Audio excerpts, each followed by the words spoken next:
Zimbabwe's Indigenization Minister refuted recent claims that the country was softening its law in a bid to attract foreign investment that is crucial for the country's ailing economy. As we are quite happy with the status quo. We will advise if ever there is need for us to relook at some of the sections. And from what I gather, it's not so much of revisiting it from what people who were debating. I think it was more on the issue of consistency. Consistency in the sense that there were some sections which we must now align with the new constitution in terms of, is it a right, is it a privilege, what is it? But in terms of the principle of the indigenization policy, nothing has changed. Two cabinet ministers had been quoted as saying there would be a review of the controversial law, suggesting it would require 100% local control of natural resources and allow exemption for investors who bring in unique technology.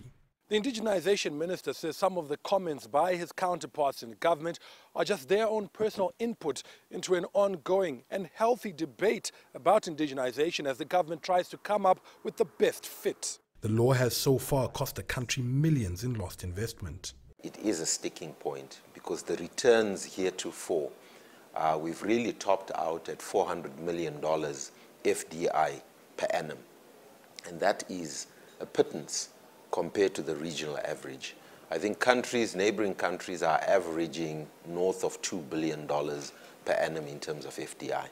However, while not changing the law, Zimbabwe could be flexible in its application going forward, particularly in the banking and retail sectors, as it aims to capture more offshore capital. It should be friendly.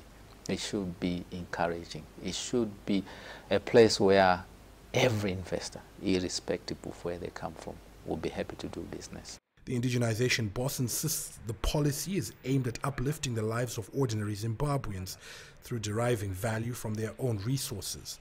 Until that has been achieved, he says, the policy will remain in force. Farai Makutuya, CCTV, Harare, Zimbabwe.